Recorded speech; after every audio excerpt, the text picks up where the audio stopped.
అందరికీ నమస్కారం. ఈరోజు పేదల బియ్యాన్ని పందికొక్కుల్లాగా బుక్కేస్తున్నారు. స్మగ్లర్లు, దోపిడీదారులు, పెట్టుబడిదారులు అందరూ కుమ్మక్కయ్యారని చెప్పేసి మా అభిప్రాయం. ఈ సందర్భంలో మరి నాదెండ్ల మనోహర్ గారు పౌర సరఫరాల శాఖ మంత్రిగా తన బాధ్యతను చాలా సక్రమంగా నిర్వహిస్తూ ఉన్నారు. సంతోషమే, మీకు ఇబ్బంది ఏమీ లేదు, ఆ ఫీల్ లేదండి. మరి ముఖ్యంగా మీరు ఒక సాకులు ఎత్తుకుతున్నారు. ఏమిటా సాకులు అంటే, గత ప్రభుత్వాలలో ఉన్నటువంటి వైకాపా నాయకులే ఈ కుంభకోణాలు పాల్పడుతున్నారు, అందులో పెద్దలే ఎక్కువగా బుక్కేస్తున్నారని చెప్పేసి మీరు పబ్లిక్లో చెప్తున్నారు. ఎవడైతే మీకేంటండి? ఎవడైతే మీకేంటి?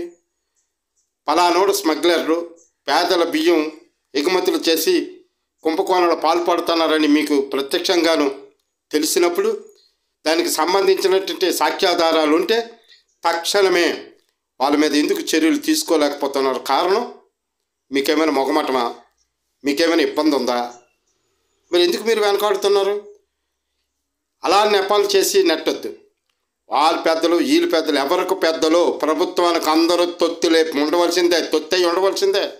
ప్రభుత్వం తీసుకున్న నిర్ణయాలు కట్టుబడవలసిందే. ఎవరికి పెద్దలు?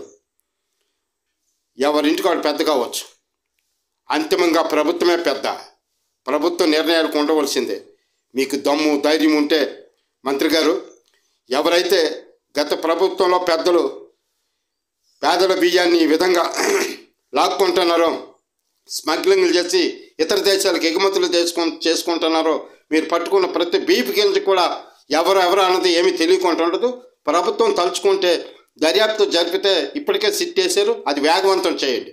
అలా దర్యాప్తు జరిపితే దోషులు ఎవరైతే వాళ్ళని కఠినంగా శిక్షించండి. అది ఏ పార్టీ వాడైతే, కేంద్ర ప్రభుత్వం పార్టీ వాడైతే, మరి రాష్ట్ర ప్రభుత్వం పార్టీ వాడైతే, అంతకాక ఒకవేళ మీ పార్టీలో ఉన్నవాడైతేనేంటి? మీకేంటి అసలుకి? మీకేమైనా భయమా? మీరు ఏ నిర్ణయాన్ని తీసుకోవచ్చు నిర్భయంగా. మీ వెనక చట్టాలోనే, న్యాయస్థానాల్లోనే ప్రజలు ఉన్నారు ముఖ్యంగా. కనుకనే మీరు ధైర్యంగా వాళ్ళ మీద చర్యలు తీసుకోండి, వాళ్ళని కఠినంగా శిక్షించండి. అప్పుడే రైతన్న కష్టపడి శ్రమించినటువంటి ఈ పంటను సార్థకంగా ప్రజలకు ఉపయోగపడుతుంది. ముఖ్యంగా పేదవాళ్ళకి మరింత ఉపయోగపడుతుంది.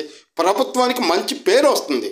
అది ఆలోచించుకున్నా ఒకరి మీద ఒకరు నెపాలు పెట్టుకొని ఆడు తప్పు చేశాడని తీడు, ఈడు తప్పు చేశాడని ఈ సాకులు అయితే ఎత్తకొద్దు. అలాంటి విషయాలు మీరు ఈ ప్రభుత్వం మాట్లాడి చెప్పకూడదని చెప్పేసి ఈ సందర్భంగా మీకు నేను విజ్ఞప్తి చేస్తూ ఉన్నాను. ఈ వీడియో నచ్చినట్లయితే